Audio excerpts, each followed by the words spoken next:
Good evening, everyone, and welcome to the second regularly scheduled select board meeting for the month of November. This is November 18th, 2024. I'd like to welcome Adam Wood back from his adventure in the Atlantic. And Adam, hopefully you're used to the sun going down as early as it does in this northern latitude. Big adjustment. The rain has been great. Welcome back. Before we begin, would anybody care to make a public comment? I would just briefly like to note that Friday Food Affair had almost 200 meals distributed on, which is just amazing. Aaron Farr was in charge of it, so it probably is due to people wanting to get to move Aaron. But regardless, my hats are off to all the volunteers and all the people who make that necessary. That's impressive. Yeah, usually 120 is considered a good day. Which is still impressive. Yeah, I walked in and they were putting tables up on the ceiling because there's no place to put. Wow. But it was also very good food: squash, meatloaf, salad, lots of dessert. It was delicious. Yeah. Do you think that's out of interest or based on need? Well, I know it's some of column A, some of column B. You know, one of our goals is to address food insecurity. Sure. The other is to provide a community outlet, and I think it's doing both. Good, good. Well, thank you, Jay. Yeah. Nothing in Zoom land, nothing in person. Moving on. Hey, Josh Board. excuse me, before you move on, it looks like Adam doesn't have a microphone at all. Can It you is not. adjust? Thank you. I will put one here again, barred. Lisa, why don't you slide that one down more toward you? Okay. Since these mics tend to not like you. Slide it down more a little. This one? The one you just had. Push it closer, pull it. Yeah. Yeah, This way. that should work. Josh Board, any additions, deletions, or modifications to tonight's agenda? Okay. Moving into our warned agenda. First, we want to pass along a thank you to all the poll workers for their service on the November 5th election day. Went off pretty well, but that would not happen if it weren't for the hard work of the volunteers to make that happen. Moving on, discussion of the results of the special town meeting that was held on November 9th to vote on the process to approve the annual budget and vote on the establishment of a special projects reserve fund. Before I turn this over to Josh, I just want to make an observation that I was a little surprised by the number that showed up. It was comparable to recent town meetings, which I thought was pretty impressive. However, if I may, I was a little dismayed by the fact that the vote to move the budget to Australian ballot was, if I recall, 63 to 58. It was close. There's And- 5 votes difference. Yeah, there was definitely Yeah. 5 votes difference, and it's Josh and I were chatting about this, and we wonder if something won't happen where people put the question of whether to continue on Australian ballot on next year's town meeting. Josh also pointed out that we did not phrase the question in such a way that all public questions would be on Australian ballot. We put the charitable appropriations on Australian ballot with the budget on Australian ballot, but should there be any other item, it would continue to be voted from the floor. Take it away, Josh. Okay, so town clerk Linda Parent prepared our results, which I will find here. Thought I had it teed up. There we go. So as Jay mentioned, the first article was putting the budget on Australian ballot. That passed by standing vote of 62 in favor, 57 against. The next one was passed by voice vote. Shall charitable appropriations be voted by Australian ballot? That was approved yes by voice vote. So both of those will be on Australian ballot this coming March. Do we want to pause there and talk about budget process at all at this point? One of the things we talked about in the meeting was that even though there's not going to be an in-person town meeting and chance to amend the budget there, we do have at least 3 budget meetings, one in October, one in November, one in December, to discuss the budget with the select board. We also talked about maybe doing an extra one in January before we finalize the budget number and put it on the ballot. So just want to encourage people, there is plenty of opportunity to provide feedback to the select board. And if you can't attend a meeting, you can email myself or the select board with thoughts on the budget, as it does take 3+ months to put this together. So lots of time for public feedback. Next, we talked about establishing a reserve fund to be called the Special Projects Reserve Fund for purposes of funding projects to improve town aesthetics, enhance use and enjoyment of public land or buildings, improve public safety, improve public wellness, address negative impacts of COVID-19, or invest in necessary improvements to water, sewer, and broadband infrastructure. This was essentially creating a reserve fund that would have a lot of the same purposes as the ARPA money, which is going to expire here at the end of December. This was amended a couple of times. One amendment was to authorize the select board to be able to borrow from the fund in the event of emergency spending if there's a FEMA declared disaster, and then have it paid back upon reimbursement from FEMA. That amendment passed 78 to 27. And then there was a motion to remove water and sewer and broadband to make that not an approved use. That was also amended and passed. So the final amendment, amended article passed by voice vote.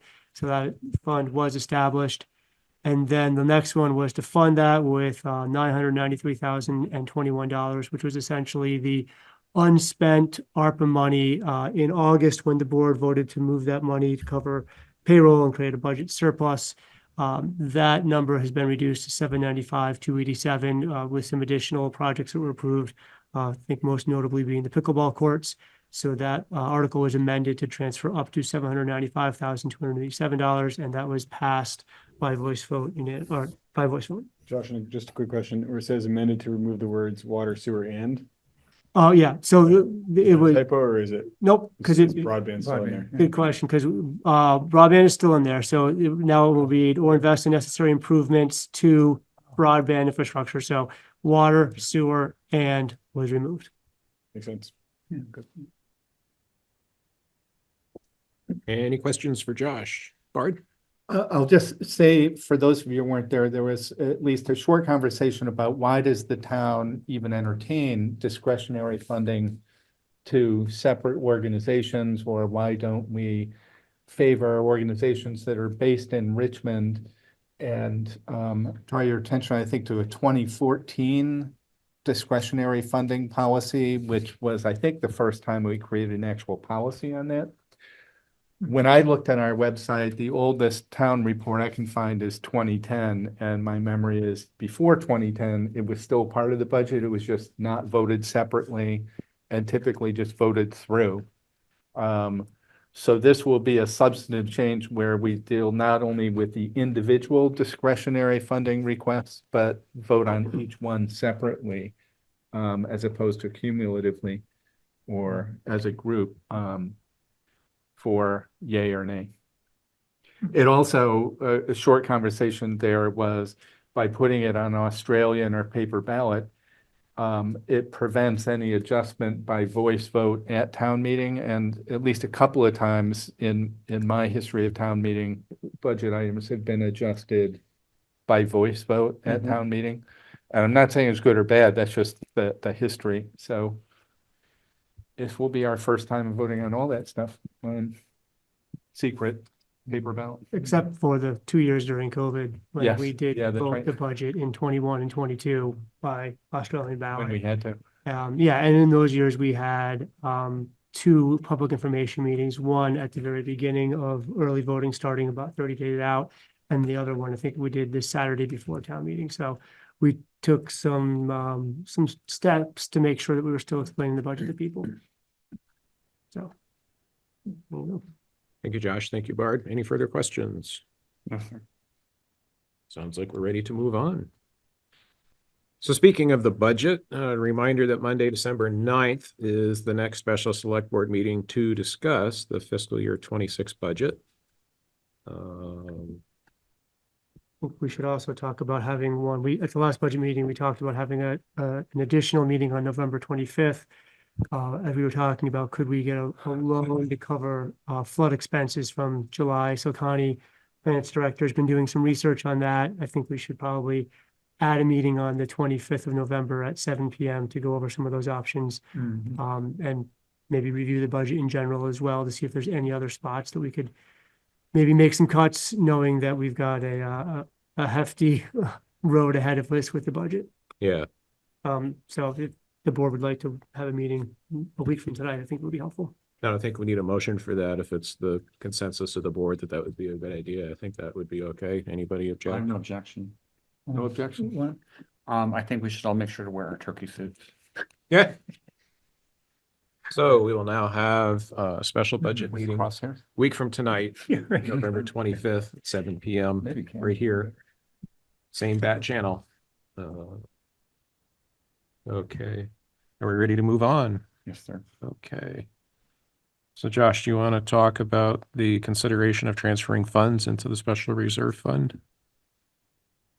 Sure, so that goes back to the vote at town meeting, so this is essentially money that hasn't been spent or put under contract from the original ARPA funding, which the board moved into the general fund to pay for general expenses, and that satisfies the treasury, the federal treasury, that the money has been obligated, but at the town meeting, it was the will of the voters to continue to utilize that money for originally intended ARPA projects. So this motion would move that money now from the general fund into the special project reserve fund, which has essentially more or less the same restrictions on it as the ARPA money did initially. Any questions or comments on this? If not, I guess we're ready for a motion.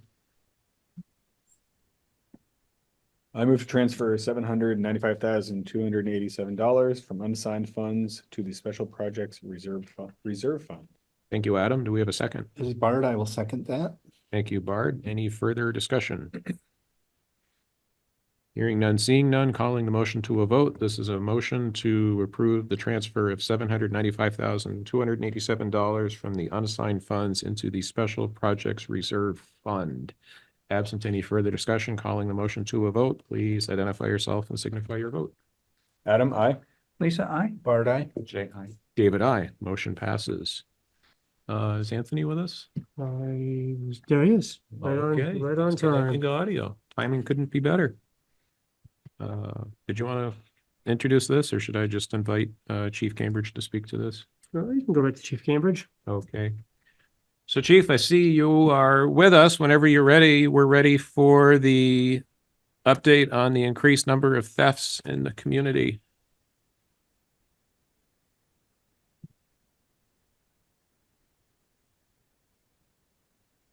You're unmuted, but we can't hear you. Hello.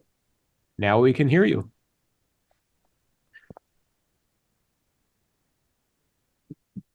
Oh, we can see you too. Sorry, I had a little bit of technical difficulty there. No worries.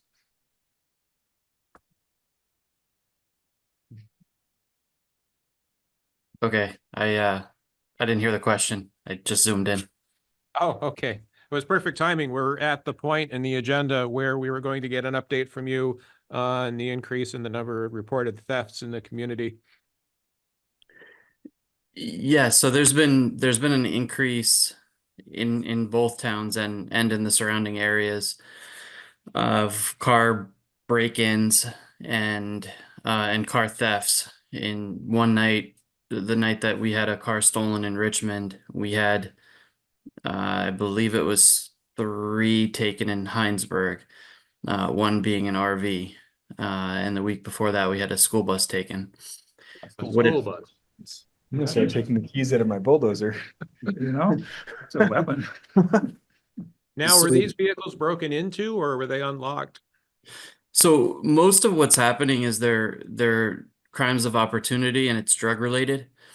People are basically going down either the main road or some of the back roads.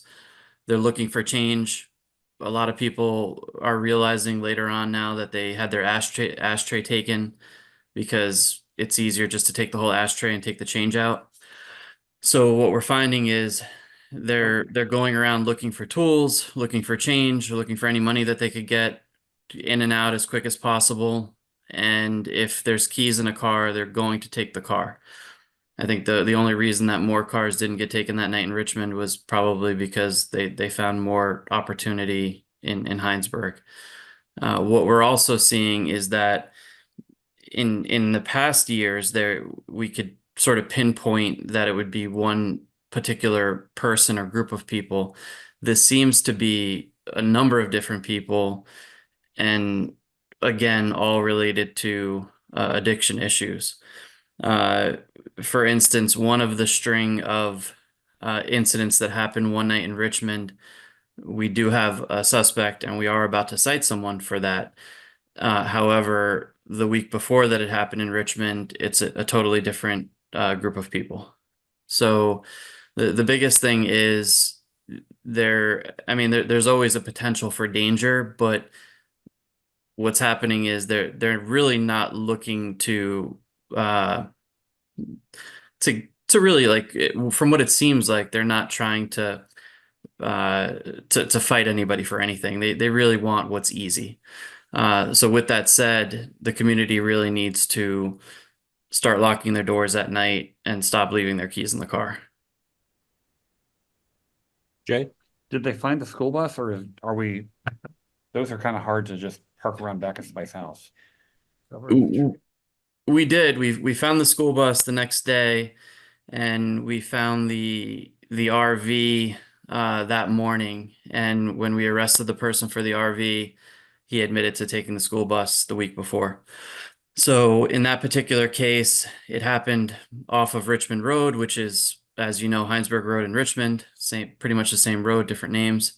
And the person was had some issues, looking for a place to sort of sleep, and went into the RV and ended up just driving it off. Said they would keep the place to sleep, basically. Wow. Any further questions for Chief Cambridge? And we did recover the car that was taken to Richmond, and that person did get arrested for that. Well, thank you, Chief. Friendly reminder, don't leave appealing things in your car, creating an opportunity for theft, and lock your car and lock your houses. Yeah, especially don't leave Patriots tickets, because you may come back and find more than you started with. So Chief, if anybody watching or listening has any further questions, could they reach out to you directly? Absolutely. Okay, we appreciate you giving us the update. Of course, no problem. Are we ready to move Thank on? you. Sure. Okay, update on the no parking zone on West Main Street, located between the entrances to Our Lady of the Holy Rosary Church and Richmond Family Medicine. Josh, did you want to walk us through where we are, what we've done, and what we Sure. can do? Yeah, so just really a brief update, I think, following up on the meeting from 2 weeks ago. It seems like our best bet that would be allowed by V-Trans is painting stripes. They just have to make sure that those are compliant with MUTCD standards and V-Trans standards. Pete Oz on our road foreman was on vacation last week. I'll work with them this week to get the proper citations so that when we put in an 1111 permit to the state, we're setting it correctly and making sure we're following their code. And I think after that, it should be a pretty easy yes on that one. Painting the yellow curb, they said they wouldn't approve that unless an engineer certified it was safe and could verify that the new precedent is not being created. So I think we start with the striping here and see where we can get. They said flat out no to Jersey barriers or cones, saying Go that, to yellow curb. well, they said a yellow curb we could, as long as we could verify a new precedent wasn't being created. Okay. But I think if we start with the striping, I think that that can be a pretty easy yes to justify. The cones, they're worried could be displaced and put into the middle of the highway, and Jersey barriers would impede the clear zone, which could cause ongoing safety issues. Changing the no parking to no parking violators would be towed. They said that our lawyer or engineer could probably find statutes and state standards that are quite specific on what the signs can say under appropriate situations. I got an email that I haven't had a chance to really review yet from our attorney that we might already be able to tow cars under the state statute with no parking. So I'll look into that some more. And if we can change the signs, then we'll work on that. But I think we do have, and I think Chief Cambridge has already said we have the authority to tow if we need to. So we'll move forward with an 1111 permit to get some striping going. And that's the answer to some of the other questions that came up 2 weeks ago. Thank you, Josh. Questions, comments? I Lisa? just couldn't help chuckling. I mean, the dangerous yellow curve. Yeah, I can't really picture. No, I don't think they said, did I say dangerous? Well, no. Well, yeah, certified with Certified safe. safe. That does seem a bit odd. It's a curve. Yeah. I think that they're also worried about, if there's not a lot of other yellow curves and now now every curve has to be yellow, which I could see more so than the Yeah, safety I issue. feel bad for you having to Listen through that or. Well, Yeah, I mean, I think the striping could work. I think that would be pretty obvious. But originally what we had asked for back when they talked about paving. Yeah. Well, I think we initially asked for the no parking area and they said, this is how we do no parking areas. And we said, we want more. And they said, you can have more if you do it. So to summarize a couple weeks of back and forth, that's basically what we got to with them. Bart? Just a question about no parking, towing versus ticketing. Is that an issue at all, like ticket or tow, or? Chief is here, but I think we could start, we talked about starting with warnings and escalating to tickets and then towing if we had some repeat offenders. But Chief, you might have more to add to that. Yeah. I think all is legal under the state statute. Exactly. We are going to escalate, and basically, if we find that we give somebody a warning or a ticket and they're a repeat offender, we will end up towing. We have seen a significant. I mean, I can't say that all of our officers, including myself, have seen it at every problematic time, but the times where I've seen it and from talking to the officers, including Matt that works during the day, we've seen a significant change, including some of the people that were parking in that zone, and now we see that they're making an effort to park outside the zone, including the black truck and some of the other cars that we were talking about. So us at least talking about it here and starting to give warnings has definitely helped. And this is Jay. The Catholic Church did request heightened enforcement on Saturday afternoons before, during, and after Mass, if that can be done. Yes. Hi, Thank this is Jean Goslin, and I attended the meeting in person the last time this was discussed. I noticed also Gate and Matthew is on the meeting. I tried to look for a raise the hand option and I couldn't find one, so I'm sorry to just blurt out. For Chief Cambridge, have you written any tickets or are they just warnings? And also, that's the first question. Also, we do have Sunday morning masses also at 8:30, which might be also a very prevalent time for people to park and run in and get their morning coffee. It's not just Saturday evening, is I what I wanted apologize. to point out. When I spoke about this with the town manager, we had decided on, given that there's some changes and it just wasn't fair to begin by ticketing. So we've decided to, right now we've only written warnings. We will escalate to, like I said before, we will escalate to ticketing and towing without a doubt. Hopefully we don't get to that point. And we are aware of that it is more than just Saturday. Okay, I just wanted to make sure it wasn't just the one day. Thank you very much. Thank you. Thank you, Chief. Are we Thank ready you. to move on? Sounds like we are. Josh, do you want to give us an update on the delay of the Hinesburg Road speed study? Yeah, so CCRPC had started to collect some more data on Hinesburg Road in an effort to try to have a speed study to us sometime middle of the winter. Part of that is they put down those traffic tubes you've probably all seen where they're about 3 feet apart. You drive over them, it records the type of vehicle and the speed. The tubes they put on the road between Phase Corners and the intersection with Huntington Road did not adhere properly to the pavement. They sort of like have to stick down on the pavement. So they were moved around and they didn't get good data on that. And now we're entering into the winter season where they can't replace those. So we're delayed a bit on their feedback until they can get those out in the spring. So unfortunately, we have a little bit of a delay on the finalization of that report. But sometimes things fail and it's a bummer when they fail, when you have like literally 1 week left to do it before you can't anymore because of the weather. Bart? So just to clarify, the speed study is the bridge between here and future possible changes in speed limits. So to the degree that people say, please change the speed limit, this is the path forward on that topic. Yes, and I think it's also good to note that I've gotten some public feedback from people, which I forwarded to CCRPC, people who live on the road with, hey, I see this and this is what happens on the road. I forwarded it to the engineers who are doing this, but they don't really take much anecdotal evidence. It's really based on the data that they collect and that they observe on the road when they're looking at like curb stops and driveways along the way. So yeah, it's not based on public feedback. It's not based on a petition from the residents. It's really based on a speed study. Thank you, Josh. Any further questions or comments? Okay, looks like we're ready to move on. Josh, you want to give us a review on the eligibility determination letter from the Emergency Watershed Protection Program? So this is the program that assists in essentially if there's a stream or a river that's posing an imminent threat to private property, then private property needs to be an actual structure, so not just land, but a house, a garage, a septic system, a septic field. Then Emergency Watershed Program can look at mitigation, and they basically have a grant program that kind of passes through the town and then is matched by 25% by property owners.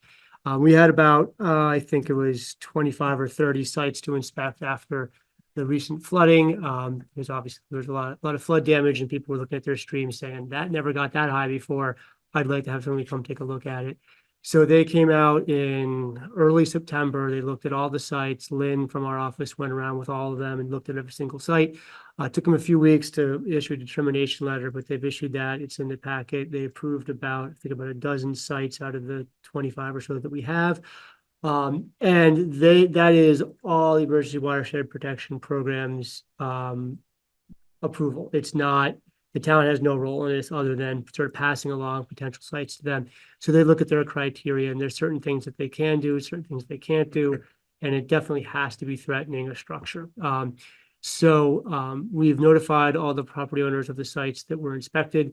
So far, haven't seen a lot of feedback, which is a little surprised about, but I don't know if there's much appeal process you can have. Their engineers came out, they looked at it, they made a determination. If anything changes on somebody's property and they say, oh, now it has changed, it's going to threaten our property, they can come back and take another look.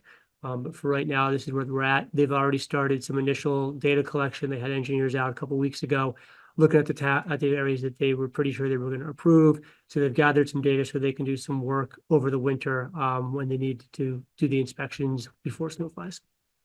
And then the next step of this will be official agreement letters with EWP that the town will need to sign. We've got 2 of these already kind of kicked off from last year's flooding. And it's a bit administratively sort of challenging from the town, where we have to, actually, I guess they're doing the engineers this time, but all the procurement for construction passes through the town, and some of that management passes through the town. But we will we'll work on that as we move forward. Bart? So just in real numbers, looking at this, for those of you who are listening, this is in the packet. It looks like 8 sites were determined eligible and about 20 not eligible, if I'm reading the right document. You counted it closer than I just spoke about it. So yes, I think that you're right. And so it's easy to see the first page, the ones that are eligible, and then there's a whole bunch. And their universal reason for determining something not eligible was event damage did not create an imminent threat to the property. And then there's a few other ones that are. Julie, go ahead. Thank you. So I just wondered, if, I mean, depending on the rest of this meeting with the buyout, this may be a mood issue for me, but I'm thinking about my other neighbors on Lily Pond. I'm just wondering if there's any appeal process, because I'm thinking, I guess I don't really understand how they came to their determination, given the extreme property damage that was caused to Red Barn and Lily Pond. So it's just a little confusing to me. And this may not affect me, but I guess I'm just wondering if there's any kind of appeal. I know, Linda reached out to them. I don't think we've heard back on an appeal process. I would agree. I know that site you're talking about pretty well. So I'd like to try to follow up with them and see if they can give us some more information on that as to why it was denied or if there's any way for reconsideration. So, as soon as we find out from them, we will pass that along and see what we can do. Thanks. Thanks. Can I follow Julie Sure, really quick? Yeah, Daniel Hayes, Red Barn Lane also. Again, probably won't affect me because of the bio program. But I did see the email and I think that it said something to the effect of like work had already been performed as like the reasons for the denial. Okay. So I think there are a couple of like frustrated neighbors over there, because they like, everybody pretty much panicked when that storm happened and saw the damage that it did. Oh, absolutely. And I mean, I was broke. I didn't have any money to start throwing it like, repair things, but a whole bunch of neighbors chipped in and like, tried to prevent a major catastrophe from happening. So I don't know, it just probably would be helpful if there is an appeal process, it would be helpful for them. Bart? It's a good point. If you go into the details, there are at least two, including Red Barn Road, where they have two reasons. Event damage did not create an imminent threat to the property. Repair work was already completed. I don't know why they need two. Yeah. It's just kind of caught me because it's like, it says there's no imminent threat, but that's because, they brought a excavator, put the excavator in the river and like took away any imminent threat. So I think that's kind of like, it would just be good to at least have a conversation with them kind of thing. Yeah.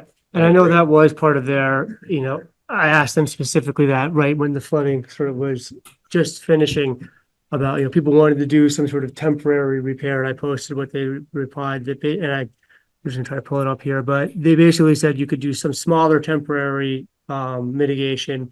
But if they deemed that it was like too much mitigation, then they're basically saying, well, you've solved the problem. We can't do much more. Where that line was, it's hard to tell. Wherever they determine. Yeah. Any further questions or comments? Okay, thank you for that feedback. Next, review of letter to residents regarding the stormwater permitting for Southview, Hidden Pines, and Mary Drive. Josh, did you want to pull the letter up so we can go through it? Look at that. And not a lot has changed since last time, but it took me a little bit of time to get some of the feedback from the state. Still actually waiting on a map amendment, so I figured I'd bring it back to the board for one last look before we send it out. Let me find it here. Bart?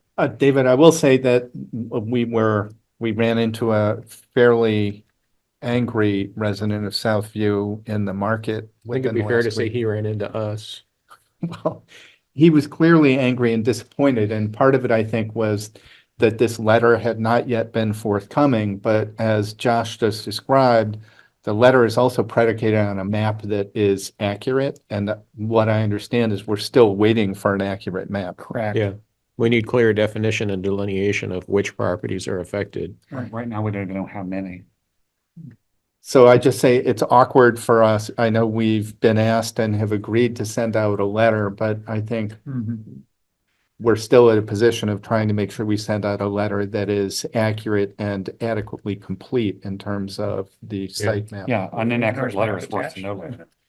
Yeah, so the main change or the main addition is this here in the second bullet point to say that please note the entirety of Southview Drive is not included in this permit, and some roads other than Southview Drive are included. See the enclosed map provided by the Vermont Agency of Natural Resources for a boundary of the permit area. So the map that I currently have is this map, which I think people who have followed this are fairly familiar with in the last couple of weeks. And it was also brought up at the last meeting. This does not show 44 lots. I think it was based on an initial 44 lot subdivision. I counted them up. I think I got 49 current lots. Let me mute that person. Which is why I didn't specify a lot number. I think some things have sort of subdivided or changed since this was initially approved in the 80s. The feedback that I got from Terry Purcell at the state was that this sort of triangular shaped looking lot here, they appealed to him and he agreed that they should not be included. So I've asked him to just move the blue line to this line here and then remove that. So as soon as I get that, I will add that to this letter and then we'll send it out. Also, Parallel to this, the engineers have been working on submitting some information to the state. Once I get the updated map, I'll send that to the engineers. They'll update their map and then send that back into the state to kind of keep the notice of intent and permitting process moving. Thank you, Bart. I see we have a question in the chat. Oh. You're not Bart, you're Josh. Many people wish they could be. Oh, that's many really. as Oh, there used to be. yeah. Yeah, so we'll try to see what we can, oh, there's another chat, I just closed one. I don't know the timeline in the engineering study, they're working through that, I know we have until, I think, they know the time, we want to get this done as soon as possible, they don't have the exact timeline on that though yet. So we're still waiting for the updated map from the state, clearly delineating which parcels are affected, which parcels are not. Yep. Okay. Once I get that, assuming there's no other feedback on the letter this evening, I will add that map in and we'll get that out to the list of folks that we have. Bart? David, maybe ask for those, any members or residents of Southview here tonight to follow up if they have any questions or, concerns about the letter as written, something that's not clear. We could ask them to, or give us feedback on it. Proofread it for us. Yeah. Sure, and if I get the map and no feedback, I'll send it out as soon as I can. If I get a lot of feedback, might come back to the board on the next meeting in December just to make sure any changes are clear. I don't want to send out something that is unclear. I also don't want to make a change that people aren't happy with. Yeah. So, but yeah, hopefully, I don't know how long it's going to take the state to get me a new map. It seems like a relatively simple change. But there's a lot of communities that are all besieging them. I think that's probably Probably. fair to say. They probably have a lot of emails in their inbox and they're reading through that like we all are at times. So that's where that stands. Thank you, Josh. Are we ready to move on? Looks like we are. Okay, next is an update on the fair and impartial policing policy. Josh, if you sort of want to walk us through where we are. Sure thing. So this is really more of an update to the board than any sort of action. We talked about this at the last meeting. Sort of a brief recap. There was a new model policy that came out from the VCJC in the spring. It came to my attention when Migrant Justice was asking for several changes to the model policy. Knowing that the town had gone through a large process in 2020 and 2021 with Migrant Justice to change our fair and impartial policing policy, Chief Cambridge did his due diligence to get information from VCJC about what changes are we allowed to make to their model policy, what changes are not allowed. Really what it came down to was about 6 words in parentheses in one portion of the policy that we had to keep in, which allowed officers to still communicate citizenship and immigration status to federal authorities.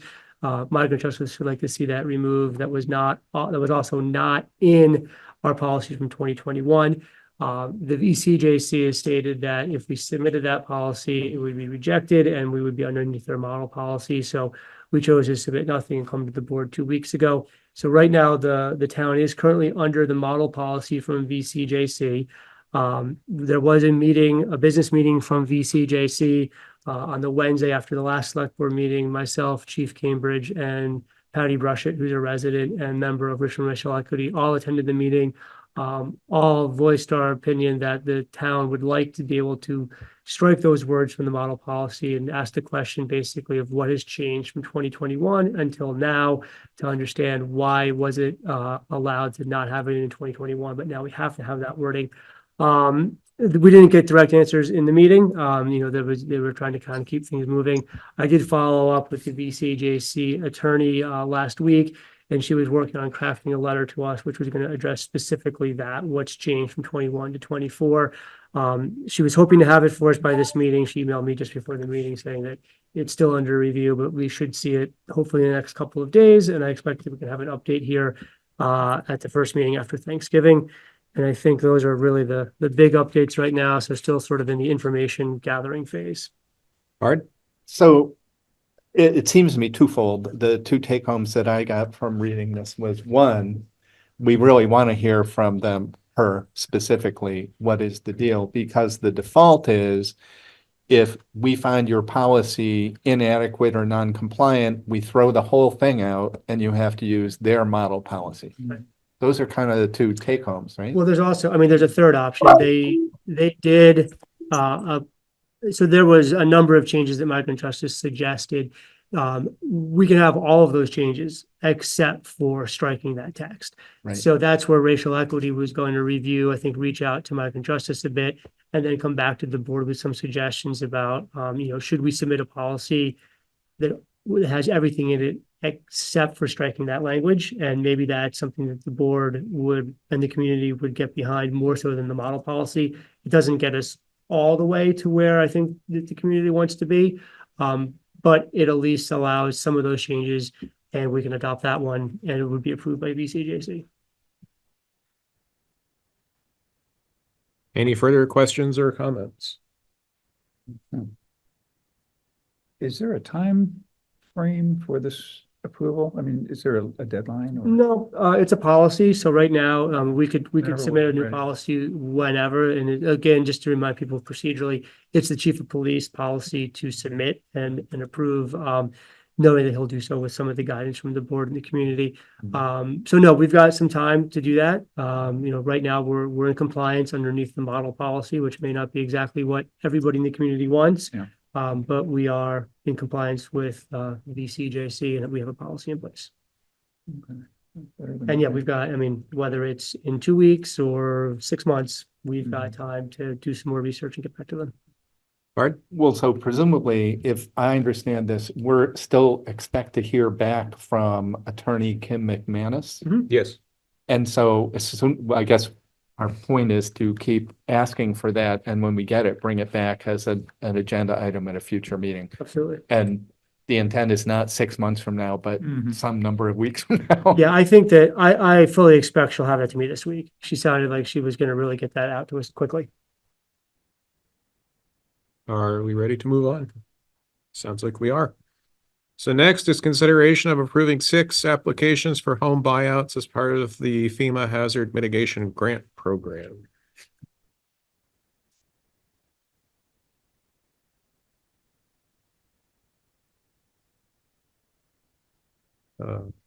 Anybody want any explanation on this, or were they able to review it in the I packet? think we'll review it. It looks straightforward. Okay, if we're ready, I can entertain a motion. I'll do it. Move, No, go ahead. go ahead, you ready? No. Okay. Okay. Mr. Chair, I move to approve the submitting applications for the home buyout program for 257 Bridge Street, 41 Red Barn Lane, 42 Red Barn Lane, 23 Jones Mill Road, 176 Lily Pond Circle, and 99 Esplanade Street. Thank you, Lisa. Do we have a second? Adam will second. Thank you, Adam. Any further discussion? Hearing none, seeing none, calling the motion to a vote, please identify yourself and signify your vote. J.I. Bart, aye. Lisa, aye? Adam, I. David, aye. There you go. And just for clarification, the town is the municipality that is the pass-through for this, but it is a federally funded program. Good point. Bart? And what I understand is these deals are not final until they've signed a contract. So this is still prospective. I mean, they get in queue, they get approved by us, they move forward with presumably negotiations or discussions. Yeah, and this is still just the application phase. So there was a pre-application phase, and then they were invited to apply for the full application by Vermont Emergency Management. So there's even still a next step where that application has to be reviewed and approved by Vermont Emergency Management. Once that's approved, and there's a chance that they don't get approved just because they were invited to apply, doesn't mean they're 100% guaranteed, although it's, I think, fairly likely. Then the houses will get appraised. There'll be an offer made to the homeowner. And yeah, it's just like selling your home to anybody else. You can back out the morning of closing if you'd like to.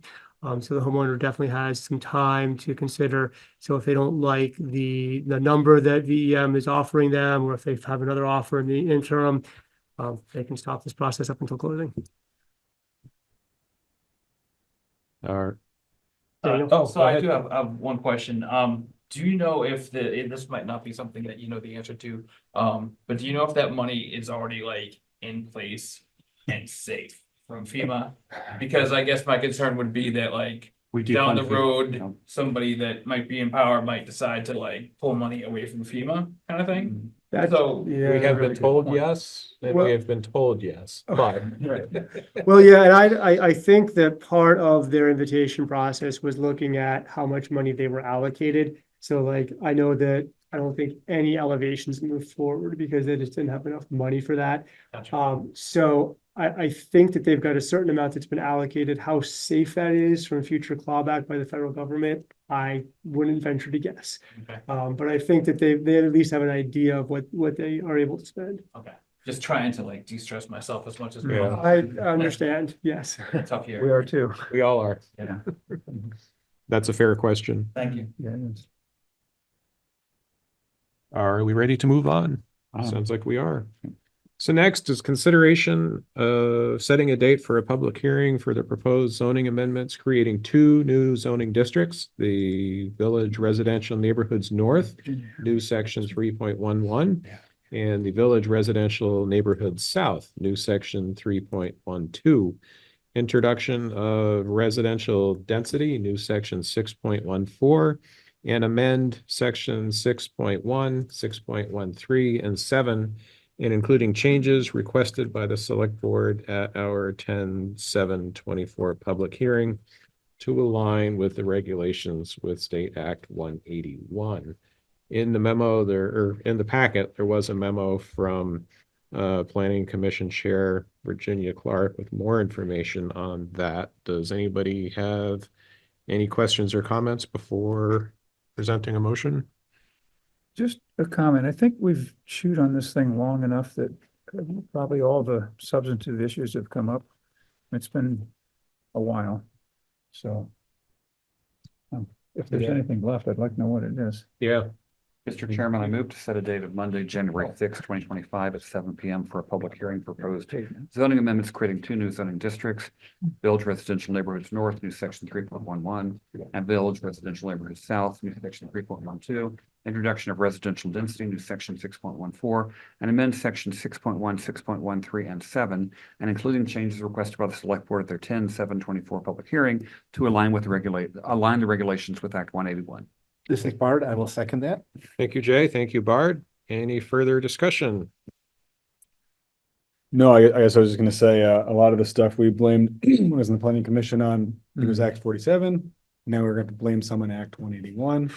So Yeah. if there's stuff that people don't really like in here, the most dramatic changes are not at the behest of the planning commission. They're at, Right. they're aligned, they align with state law. So Requirements. encourage everyone to reach out to anyone on the planning commission or zoning or anyone, ask for clarification. Because there are some pretty big intricacies there, but overall, a lot of it's at behest of the state, so. Mhm. Thank you, Adam. Seems to me that the VRN and VRS have been kicked around for 3 years, maybe. I'm not sure how many. It's been a while. I don't think much has changed in that time. Either. Just made it more. Yeah. Correct. So absent any further discussion, calling the motion to a vote, please identify yourself and signify your vote. Adam, I. Lisa, I. Bart, aye. Jay, aye. David, I. Motion carries. Thank you. Next is consideration. I just did that. I didn't check it off. Next is consideration of hiring an architect to design a layout for volunteers' green recreation facilities. This seems like a really good deal because I have personally contracted with John Lynn to do design work, and the rate he's offering is obviously a huge win for the town. I think John Agreed. did an excellent job. So Nice. personally, I think this is a no-brainer, but It Well, he's on the call, so thank you, John. We are Oh, pleased there you go. by the rate you're offering us. I also know that that's now what you can do it for, John, so. I may or may not have been worried about that. Both Ben and myself are really excited to be part of this process, and we are encouraged to at least put a number to it. And as some of you know, we bill hourly. We're only going to bill you for what we actually work on it. So looking forward to it. And let's keep in mind before John sets a precedent for his rate, he did the one at Brown's Court pro bono as a longtime lifelong resident of the town. He wanted to give back to the town. And my understanding is that the committee said, John, we got to pay you something for Volunteers Green. And so he basically cut his rate in half, which is very More than generous. half. Yeah, more than half. I think it's fair to say his heart is in it and we appreciate that. Yeah, It's it a also pretty- obligates him to be correct in his design. Half, correct. Right. Well, yeah. Right, is that how that works? That's my having. John, did you have any other comments? Oh, Not at all. Not at all. Excited to be part of the process and we'll see where it leads us. thank you. We're excited as well. Go ahead. I would just like to add to the bucket and say that John has been wonderful to work with. Good. He was super patient with me. You've been more directly involved with that than we Now, have. we do have the question as part of this, of whether to pay this out of the 550,000 set aside for improvements in the park, or as a portion of the 362,872, which is yet to be allocated. How do we want to do that? Yeah, I think in the past for some of these, like when we had engineering for the band shell and a few other things, sort of soft planning costs, the board has decided to take it out of, or not out of the allocation for the park installations, knowing those are going to get expensive. But it's your call. I am agnostic about this, folks. I could be I think swayed it's the either same way. pot of money in either way. We either Eventually. allocate out of the unassigned now, or we come back to it when we do decide. Mr. Chairman, I move to approve the use of up to $3,000 in funds from the Special Projects Reserve Fund to pay for a Design for Volunteers green. This funding will not come from the $550,000 set aside for improvement in the parks. Thank you, Jay. Adam, second? Thank you, Adam. Any further discussion? So just for clarification, the motion is to have these funds not come out of the $550,000 set aside for improvements at the park. Right. Any further discussion? Hearing none, calling the motion to a vote, please identify yourself and signify your vote. Adam, I. Lisa, aye. Bard, aye. Jay, aye. And David, I. Thank you, everyone. Next, we have consideration of submitting an application to the Developmental Review Board for a site plan review for Browns Court. So this was really looked at by the select board when the Three Parks Committee came, I think it was in the springtime, to look at sort of the overall layout of Browns Court. As we got towards the bidding and construction process for pickleball, we do need to actually get a site plan approval by the DRB and then get zoning permits pulled after that. So I want to thank the committee for continuing to stay very involved in that process, and Duncan Wardwell for really championing and putting together the application to the DRB. We're still trying to put some of the final touches on it. There's a need for a stormwater plan based on the parking lot. Duncan's really trying to follow all of those threads and figure out exactly what we need to do to make this application a reality. But since it is town and land, we should get a motion from the board to submit that to the DRB when the application is ready. And we did keep the bocce ball court in there because it's easier to keep it in there, get everything approved. I know that bocce is still not approved by the select board, but if in the future we want to put bocce in there, it's better to have it on the master plan and then have to go back to the DRB through this process, which is fairly time consuming. Move So- to approve submitting the site plan for Browns Court to the Development Review Board. Thank you, Adam. Do we have a second? This Bard, I will second that. And one other thing that our zoning administrator wanted me to make sure that we made clear tonight was that if anybody wants to speak against pickleball, which I know we've talked about a number of times already here at the select board, and we've actually approved entering into a contract with the contractor for pickleball.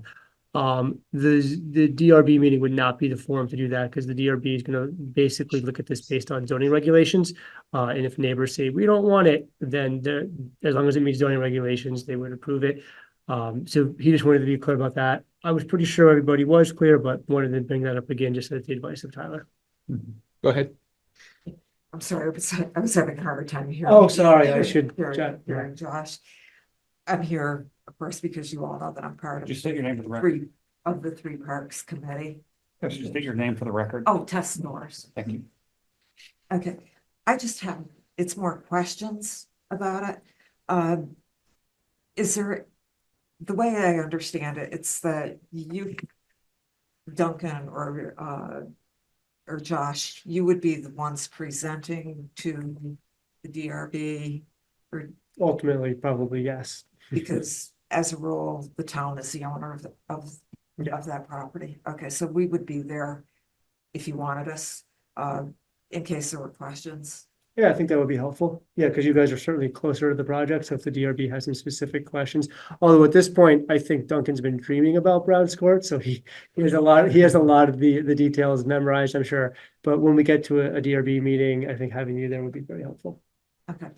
What's the procedure for that? I mean, does Duncan set the date or work with them? No, so it depends on when we're able to get a completed application to the zoning administrator. And then he has certain statutory guidelines that he has to like review everything and then get it noticed. And they meet, I want to say it's the second Wednesday of every month, and then maybe again on the 4th if they have enough business.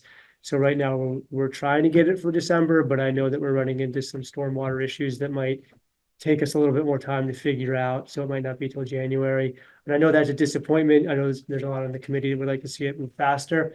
But I do want to remind, we've spoken with the pickleball manufacturer. They said, look, like, no problem, we can start this in the spring. So even if we don't get on the board until January, it still gives us plenty of time to get construction for pickleball by the spring. Okay.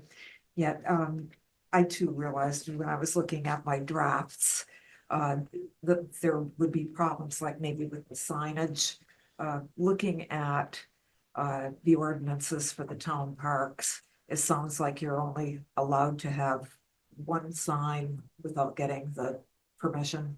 Yeah, and I think that's where Duncan's been trying to get some feedback from the committee as far as exactly what would the signage say, because there's like welcome signage, there's directional signage, there's rules signage about pickleball courts and usage. So he's following the process to make sure he has all the information he needs to present to the DRB to ask for that approval, because there are certain restrictions that would come into play, and he's trying to take steps to make sure that in this case, we can maybe be allowed some additional signage because it's probably warranted.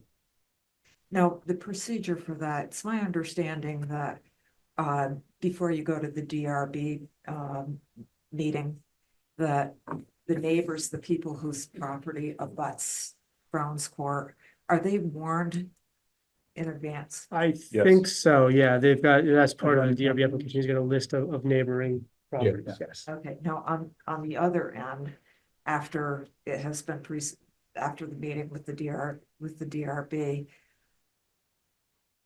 I understand that there's a time frame of where if somebody has an objection that they can file. For the appeal. Yeah, there's an appeal process. Yeah, and what's the date on the time? It's 30 days. Is it 30? I think it's 30 on Or is it. it, I thought, doesn't the DRB? It's 15 on a permit. I think it's 30 on a DRB decision. Okay, yeah, So there's a 30-day, and then they can issue a permit if there's no appeal, and then once the permit's issued, there's a 15-day appeal after that. Yeah. I think. and again, the appeals would have to be on the grounds that it's not conforming with zoning. It can't be, I don't like pickleball. It has to be, It's a very mechanical process. It's yes, Mhm. it has to be about the setbacks or like. not very quantitative. Yeah. I'm trying to think, I almost thought that I had another question here. Okay, it's my understanding that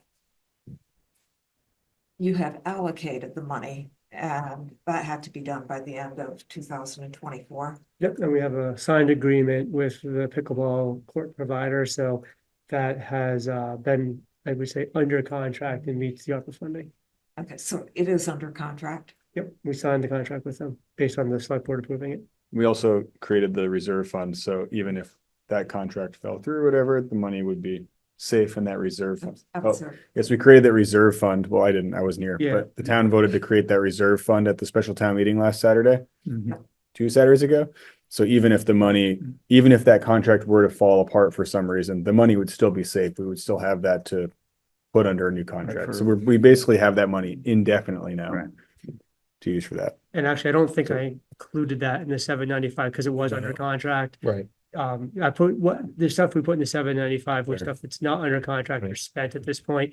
But let's say for some reason it falls through, we do still have that money set aside in a separate fund in our accounting system. And it wouldn't, because of on the town end, how we do it. It wouldn't be clawed back by the federal No, government. It wouldn't be in a reserve, but it wouldn't be clawed Right, back. and it's actually, so it's actually from the federal government perspective, it's part of the money that was moved into the general fund in August. So, but we're accounting for it as far as sort of like ongoing projects and then money that got moved into the special projects fund. So, it is there, it's safe, we'll make it happen. Okay. Let's see. Seems like there's something else. Oh, going just back to the idea of putting the bocce courts on. I noticed that in what was listed on, I guess it was on Front Porch Forum, and I think I got it off of our website as well. You've got the time frame there for the fall of 2025. It kind of worries me that that's giving the impression that that's going to happen, and not necessarily so. Because I look at something like that as being, when we did our presentations, we talked about the pickleball courts, we talked about the storage sheds, we talked about picnic tables and that sort of thing. But I think when we did our presentation, I can't remember what month now, that we had said that bocce was something to think about in the future. I don't think that we put like a time date on, and I don't know if that's. Yeah, Duncan, I don't know if you can speak to that or where you got the number from. I think just because it says estimated time frame, I don't think we don't have to complete it at that time just because it is an estimated time. But Duncan can probably lend more information to that than I can. No, I think that was just taken from the original presentation of where they were thinking of it, but that can easily be changed. We're straying off topic. I'd suggest that Tess, you follow up with Duncan and Josh to. Pardon? I suggest you follow up directly with Duncan and Josh to address that. We're way off topic on this. All right. Yeah. Speaking for myself, I've been reading through this stuff, and there are so many. I'm not familiar with all of the ordinances and stuff. So I'm looking at it and saying, I'm keeping on reading and reading and reading. And at times I've been blown away with how much. That's why these meetings take a there is. while. Yeah, There is a lot. Yeah, I know, and Duncan's been doing similar reading to make sure our application's good. So yeah, there's a lot to it. I appreciate that. And the other part I don't understand, it's like if we went to the DRB and for some reason they found a problem with it, okay, for whatever reason. If it's rejected, do we get to go back, and how difficult is it to do that?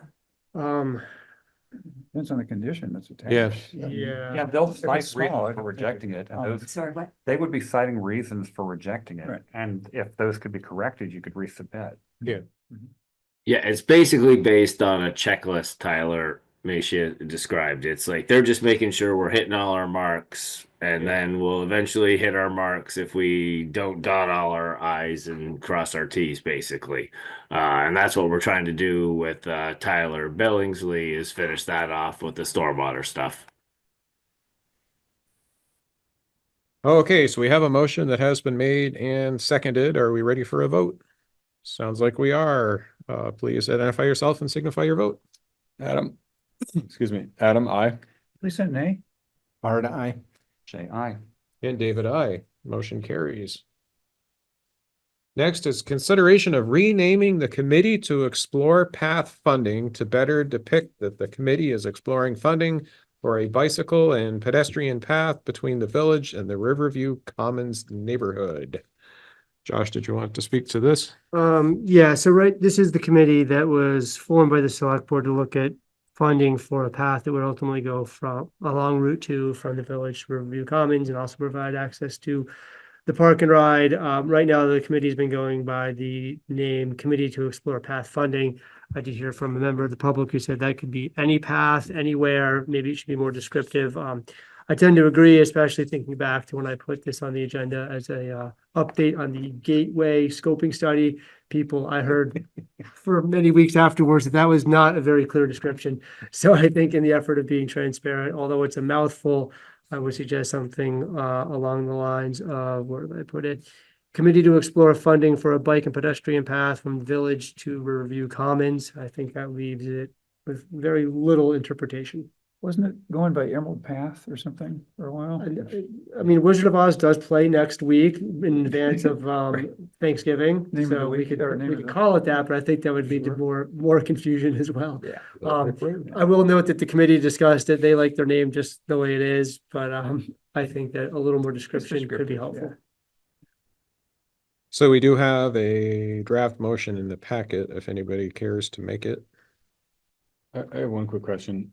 How many committee members are on this committee now? There are three. There are three. Yeah. The last time we had this committee here, it was just Gary. Nope, right? we now have, I think it's Gary, Jared Katz, and Mark Egan, right. and they've met a few times, and so they're off and running. I just, okay. I forgot what Of the, course, I'm gonna vote against this if the motion is made. The committee is happy with this name. Should we have a committee formed to name a committee? I mean, the committee of committee efficiency. And I just see this as a call problem, it search, a anything. solution, search of a problem. I've made my case, whatever the board wants to do. Yeah. Well, the rest of the board may be for it. I'm against it. Mr. Chairman, I move to rename the committee to explore path funding to, quote, committee to explore funding for bike and pedestrian path from the village to Riverview Commons, unquote. Thank you, Lisa. Do we have a second?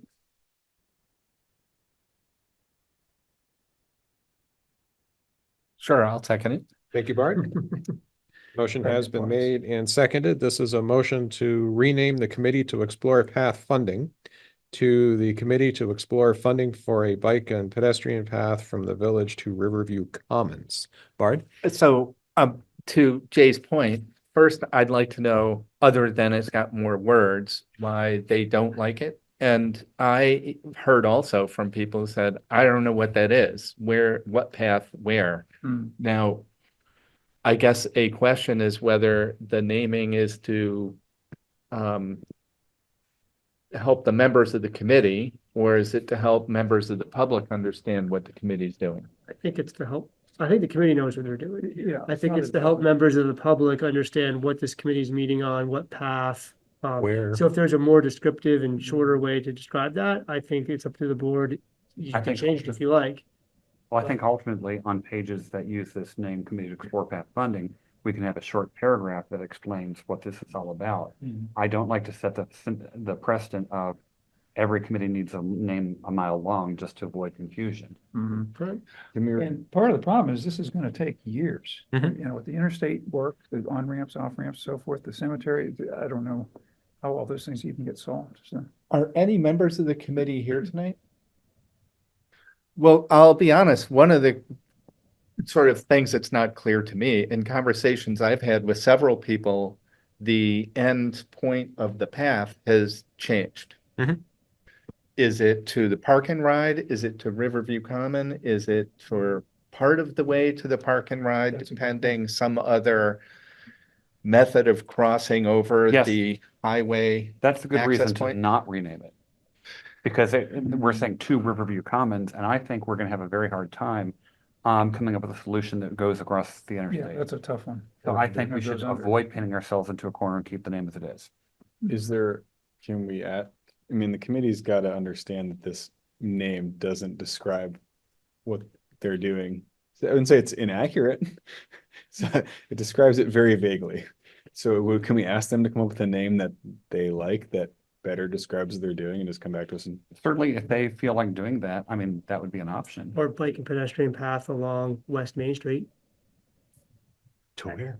Well, that doesn't have a start, doesn't have an end, but it's West Main Street, it's bike and pedestrian. Yeah, It kind of narrows down location a bit, but I mean, getting a path to the park and ride is somewhat of a victory right there. Yeah. huge victory. Well, Yeah. yes, it would. So I'm inclined, I sort of like your comment of like, if nobody's here for the committee to discuss the name of their committee. And is there a reasonable endpoint? You know, there was a point in time where the idea was floated, oh, we'll put a path. And in exchange That for was cool. putting the path there, Oh. you'll also put water and sewer underneath it.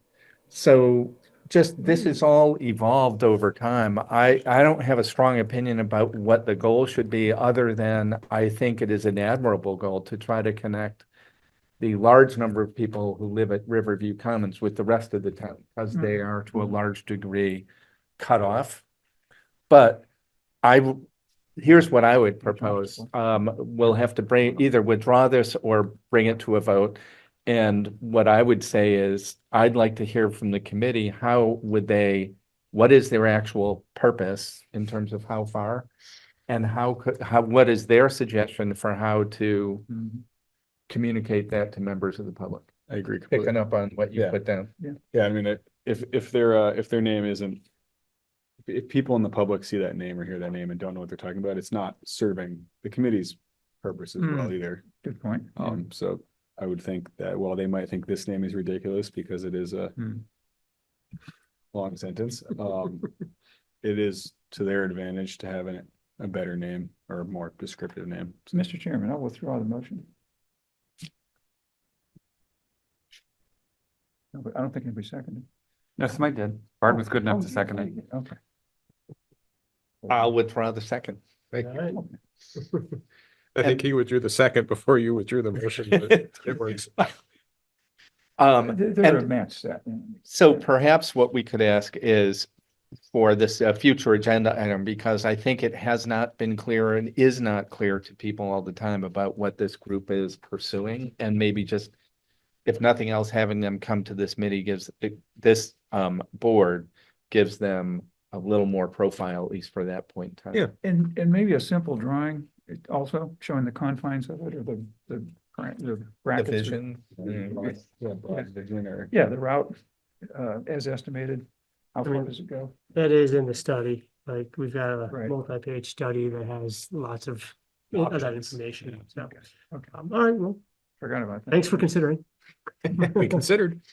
It's still a good idea. Oh, yeah. I mean, even part of it to the park and ride, I think, is a lot better. Oh, Added yeah. the color of the path and the width of the path into the description of the community name, might have been on board, but. We'll call it Dorothy's Path. And what do we Instead of want? us, Yellow Brick Road to the Emerald City. It'll be Yellow Brick Road. Blue. Wizard. Mr. Chairman, I would like to call attention to the fact that we are going dangerously fast, and if we're not careful, we're gonna get done before 9. They're not ready for me at home. I gotta stay here. So next is consideration of entering into an agreement with Northstar Fireworks for 4th of July fireworks.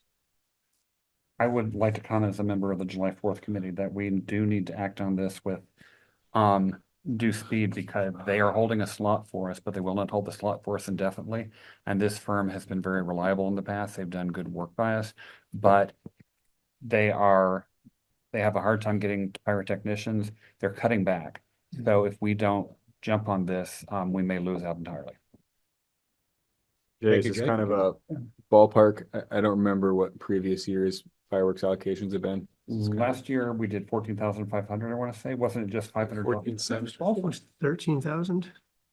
for 15,000 worth. I mean, we got a discount. To get a discount. I thought they usually added extra fireworks if you order by a certain date. Yeah, we do get more if we go early. Yeah, they give I you believe we did budget for this regardless of what we spent. Yes, we did. We have it on the budget, yeah. Mr. Chairman, I moved, did I just say that? No. I move to approve the agreement with Northstar Fireworks for 4th of July fireworks show. Purchase order number 5151 to Northstar Fireworks for 15,000 and the warrant for payment of the fireworks. Thank you, Jay. Do we have a second? Adam, I'll second. Thank you, Adam. Any further discussion? Yeah, discussion. Jay, you know how I feel. but, Oh, absolutely. Yeah, and I'm not trying to point this out. I think we should basically start researching drone shows I did. immediately. No, okay. But if we don't act on this now, we're not going to have anything. Oh, I understand, right. I just want to have this opportunity to attach it to the cause, but drone shows are quite a bit more expensive. And they're a lot more environmentally safe, which I kind of favor. I mean, fireworks, I can't go, I mean, you know that, but a lot of animals are driven away and so forth. And, you know, the air pollution, whatever you want to call it, the hazard, all those things. And what we're celebrating even, you know, war and destruction. I think it's not the right way to do that in the 21st century. So, you know how I'm going to vote, but it's also, it's a conundrum because the drone shows, unless we go in with surrounding towns, which might be the way to do it, there's no way we're going to raise $30,000, $40,000, $50,000. Yeah, and you had generously offered to subsidize it one year, 1,000. but it would set, for one thing, I'm nervous that if we said Northstar, we don't want you this year. Right. We would kind of get bumped down the list of Right, priority they customers, wouldn't come have a back. hard time getting that preferred slot next year. Yeah, right. I totally agree though about the noise. If there was a, Mhm. people sometimes talk about quiet fireworks shows, but what they don't realize is those are basically the ones that go fizzle. Those are the ones that they shoot off between the big boomers. The ones that- There is really no such thing as a quiet fireworks show. Drone shows. Yeah. The cost will come down, but right now, the cost right now Exactly. is, I'm looking at, $8,000 maybe? yeah, it's $200 to $300 per drone, and most drone shows have at least 100 drones. Mhm. So, Yeah, it goes from 20,000 up, and you don't get a whole lot for 20,000. The clarity of, you have yeah, 100 drones, any words are spelled out, or like three dots per letter. It's pretty tough to see. Braille. Yeah. This doesn't do a lot of good for the blind. Exactly. The timing of this suggestion may be awkward, but it might be something that we use as an advisory discussion. I say this thoughtfully at town meeting, where it's not a budget item, but like a discussion of like, how do the voters present feel about Yeah. cheaper with fireworks, more expensive with drones, where we get a larger group of citizens That's a great idea. in theory If- in the If room. I could appeal, or we could appeal to private contributions here and there. I mean, a lot of hands, make light work, but everybody threw something into the kitty, and we had a budget item. Maybe we're getting there. I don't know. So, So that's a sidebar comment about how we might have some Some path clips on forward it. on the drones. no, no, I thank think you. David's got a good suggestion. Just schedule another eclipse for that night. Oh. I'm on it. Good, all right. The planet's gonna move a little bit. We're gonna have to hang on. We'll just don't jump at the right time. Right. That's it. Moved and seconded. Yeah, so we have a motion. Mhm. So let's vote on it. Why not? Why not? Yeah. J.I. Bart, aye. Adam, I. Lisa, nay? David, I. And I do think that we should begin the discussion of drones sooner than later. Sounds like we almost need to just start that discussion for like 2026. It's, Yeah, because I they're sort agree. of so Yeah, far, like a ordered lead. so far ahead. It's not as well hashed out as the Everybody in town fireworks just show. bought a drone. Oh, We we'd be all still- set. Yeah. Yeah. We can make it a The budget FAA's nightmare. I'm just They'll talking show about up on points. Burlington's radar. They can What predict is the Size. the locusts are coming. Yeah. Okay. Josh, you want to give us a MERP update? So this is, I can give a MERP update if you would like. yeah, you go ahead. We didn't get any MERP money. That's basically the update. All the money in the fund was allocated. Richmond didn't get any. We don't qualify from a income, or I guess we're not an energy burdened community by a long shot. We were pessimistically, I guess, hoping that there wouldn't be enough applications and we would get money because it was better than getting it back. That was not the case. There was an abundance of applications and there was none left for communities that were not energy burdened. So Any idea if anybody local, local I community? think there's only one other place that that got in County. one place, and it was this is a small water district in South Burlington. The think if you only look up- Chittenden County one that got. And I think if you approved. look up where that district is in South Burlington, it's not an accurate sample of Oh. South Burlington Hmm. demographics and income Oh, okay. levels, is my understanding. Special So use. they really did follow through to the state's credit on the being energy or income burdened communities, which is great. I good mean, to it's a hear. bummer we didn't get any, but guess we can. Can't win if you don't try. Yeah. They probably chuckled. when they Exactly. saw It was worth a shot. It Richmond. was actually, I mean, Jeff did a lot of put a lot of the effort in to get it Mhm. together. I helped him on a bunch of it, but overall, considering what we could have got, it was worth a shot. So glad we did it, Mhm. Oh, thank you. but yeah. Next, we have consideration of setting a date for a special select board meeting for a public meeting for the kickoff of the flood mitigation scoping study. This is a public This is a public kickoff meeting for the flood mitigation scoping study. Stone Environmental will hold this meeting to receive feedback from the public Josh figured we should make this a special select board meeting as there's likely to be interest from the select board in attending. So we should make this a true public meeting. Dates that would work at the library are Tuesday, December 3rd, Tuesday, December 10th, or Wednesday, December 11th. Meet on all of them. Well, there will be future meetings. This is the Kickoff meeting. This is the study that's going to look at the Winooski and its tributaries to see if there's any way to, any projects that they could put forth to reduce the level of flooding that happens in town. This is the first meeting. Their goals here are an overview of the flood study goals and tasks, examples of flood mitigation projects, and then more of an open house style format with maps and charts where attendees can provide input of areas of concern, project ideas, ask questions about the project team. And they'll get an overview, and then they're gonna probably hold some smaller meetings that are gonna be like maybe more neighborhood specific. So like we were just talking about the Red Barn Lane area, they'll probably hold one specific to that area to get feedback specifically from folks there that witnessed that flooding firsthand, and see what can be done in those neighborhoods. This is sort of the kickoff one. I kind of went back and forth on if it should be a public meeting or just something that the engineers do, but I reached out to Keith, our planner, and he said that normally when we do these types of studies, it'd be like a planning commission special meeting or a transportation commission special meeting. This doesn't really have a subcommittee, so it kind of comes to the board to do a meeting, and I think it'll be interesting. I mean, does anyone have, as far as dates, does anyone have any preferences? We have a town center and library meeting on the 11th, so. Okay, let's avoid that. But also we don't have a ton going on. We've been canceling one meeting a month, so I guess we're pretty flexible. How about the 3rd? Okay. Sooner than later, yeah. Move to hold a special select board meeting on Tuesday, December 3rd at 7 PM at the Richmond Free Library to receive public feedback for on the flooding mitigation scoping study. Licensure libraries. This is Second. Did I butcher the motion? You passed the test, you did good. I'll second. I already Oh, seconded you it. did, all right, well, I'll second. you. Sorry, yeah, sometimes You want me to restate it? No. there's at least 3 typos in every memo. Like David has pointed that out several times. I mean, And I'm an idiot. You put a flashcard in front of me and I'll read it. it's just, Mark on teleprompter. Yeah. No question. I only didn't read it because I got Pause confused. for a pause. Uh, Okay, motion has been made and seconded. Twice. Calling the motion to a vote. Go ahead. Adam, I. Lisa, I. Bart, I. J.I. David, I. Yeah, when AMC car shows, they just put the stuff in front of me to read and I'll read anything. Consideration of approval of errors and omissions on the grand list.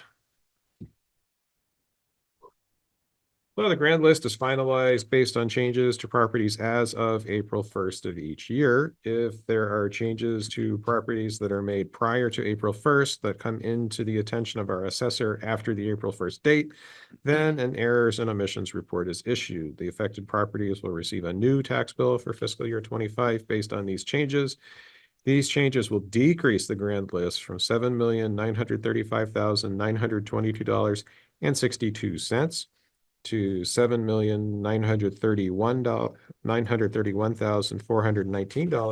$7,931,419.62. I think that's 0.05%. That's Which is pretty good. a pretty big number. Yeah. Mr. Chairman, I move to approve the 2024 Grand List Errors and Omissions Report and the Errors and Omissions Certificate Homestead Classification Change Only. Thank you, Jay. Lisa, I'll second. Thank you, Lisa. Any questions? Hearing none, calling the motion to a vote, please identify yourself and signify your vote. Adam, I. Lisa, I. Bart, I. J.I. David, I. Motion carries. Moving on to approval of minutes, warrants, and purchase orders, as it is 9:10.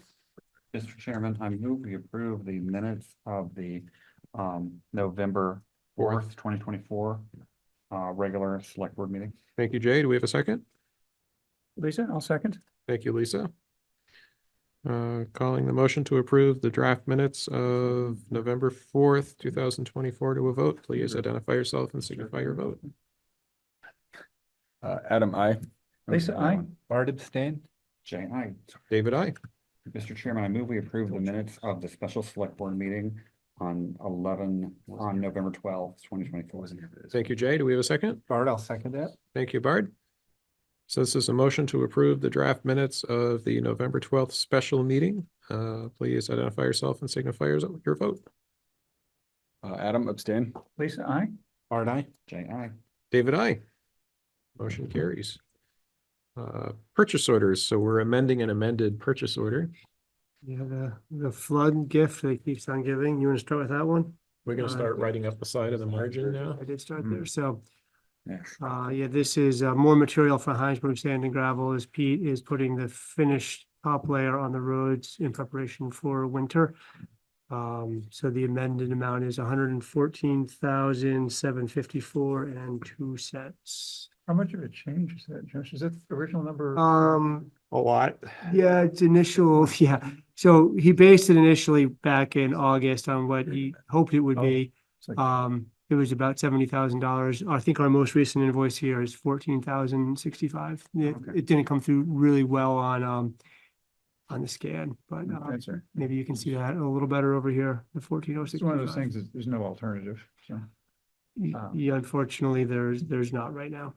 Mr. Chairman, I move to approve purchase order 4950 to Hinesburg Sand for material for emergency road repairs to the amount of $114,734.02. This is Bart, I'll second that. Thank you, Lisa. Thank you, Bard. Any further discussion? Hearing none, calling the motion to a vote. Please identify yourself and signify your vote. Adam, I.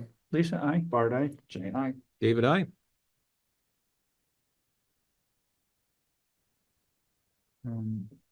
Next, we have the education tax payment, purchase order 4910 to the Mount Mansfield Unified Union School District.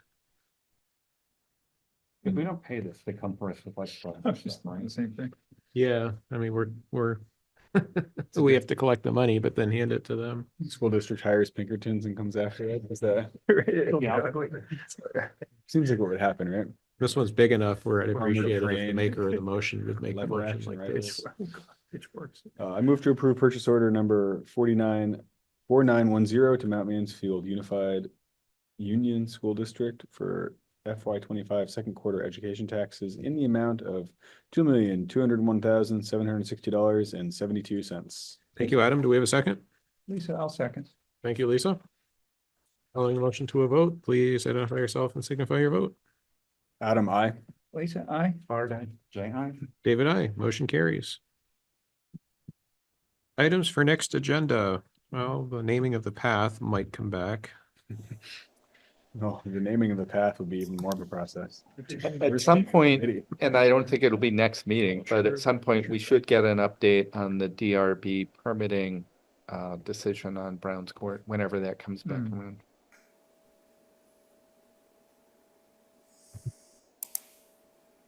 Anything else? How many outstanding applications do we have for buyouts remaining? Just out of curiosity. Are there any that, I know for a while you knew there were some we were expecting and Yeah. that's a good question. Are there any remaining? And then if so, is there a timeline on those that we need to get them in by or? So there was a deadline of like November 18th, or I think it was actually last week. So, but that got extended. I want to say it's into the spring, but Lynn was really trying to get people like, hey, let's just meet the deadline, get it in earlier because it really has to go through a state review and then through a FEMA review.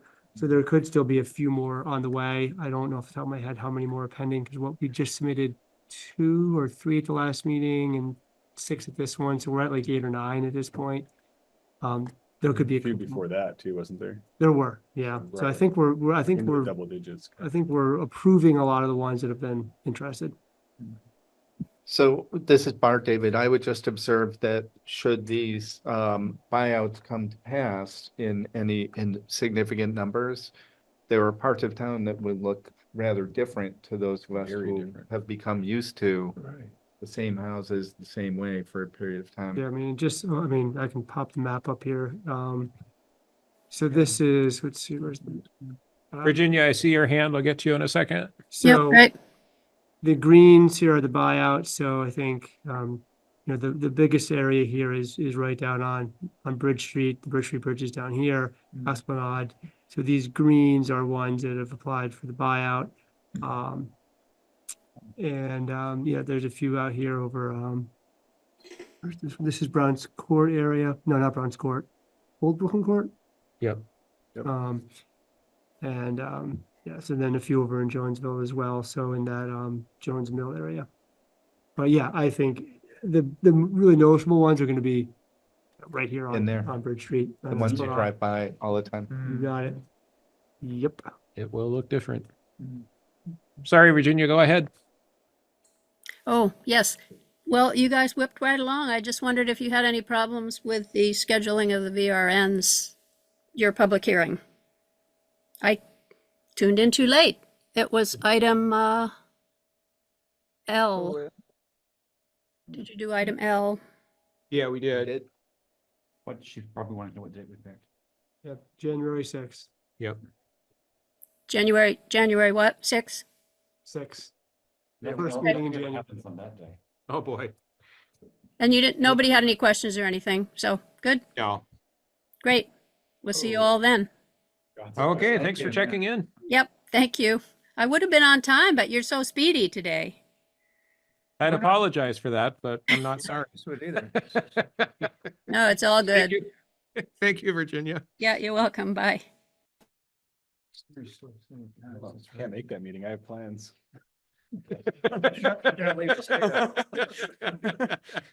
Just joking. Heading out of town, Adam? Goodness. All right. It might be it. Anything else? Repeat itself. Okay, I would entertain a motion to adjourn at 8:34. Mr. Chairman, I move we adjourn. I'll second it.